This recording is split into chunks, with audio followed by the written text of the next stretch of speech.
Good morning, students.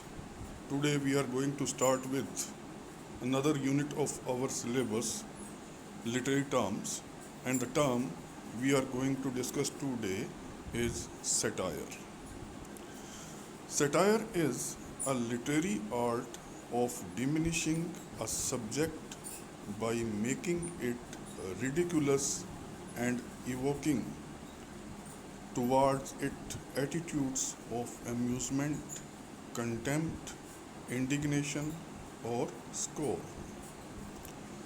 The word satire has been derived from the Latin word satura lex.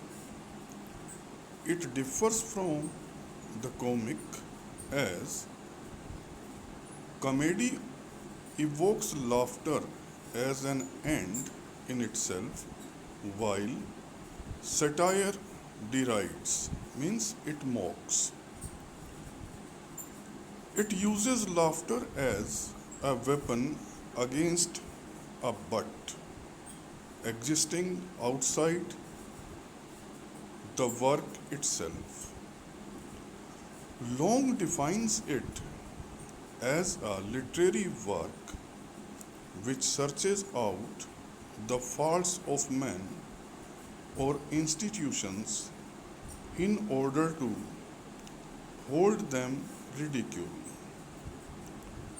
It has no set literary form. A verse satire may be written as an ode, an elegy, a ballad, or anything else. It is of classical origin. It is a light form of composition intended to keep the reader in a good humor even when it is at its most sarcastic.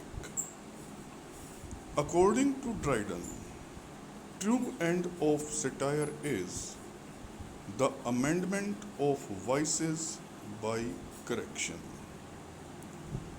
It should be intended to ridicule, not to abuse.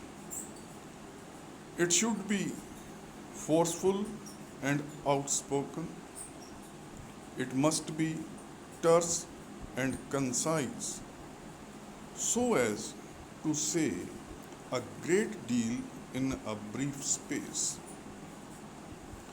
According to Pope, those who are ashamed of nothing else are so of being ridiculous. Now we discuss types of satire. There are two types of satire: formal satire and indirect satire. Number one, formal satire. In this type of satire, satiric voice speaks out in the first person. This I may speak either to the reader or else to the character within the work itself, who is called the adversaries and whose major function is to elicit and guide the satiric speaker's comments. Formal satire is further of two types: Horatian and Juvenalian satire. Horatian satire. In this type, the character of the speaker is that of an urbane, witty, and tolerant man of the world, who is moved more often to twist amusement than to indignation at the spectacle of human folly, and who uses a relaxed and informal language to evoke a smile at human follies and absurdities, sometimes including his own.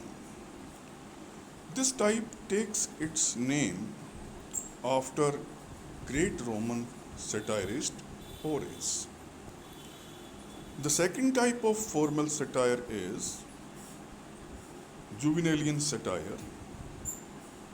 In this type of satire, the character of the speaker is that of a serious moralist who uses a dignified and public style of utterance to decry modes of vices and errors, and evokes contempt and moral indignation at the aberrations of man.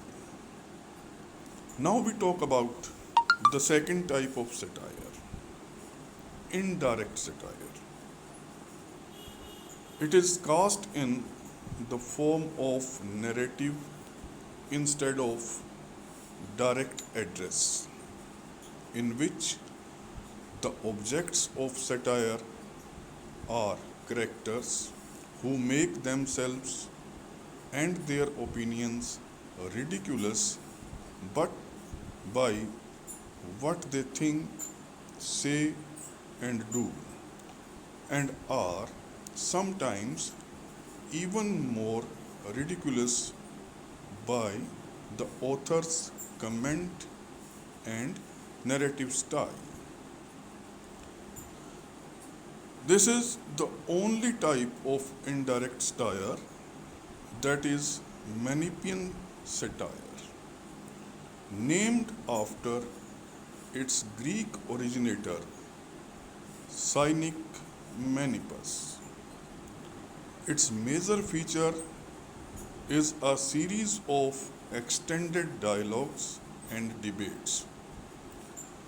Any narrative or literary vehicle can be adopted to the purpose of indirect satire. Thank you very much.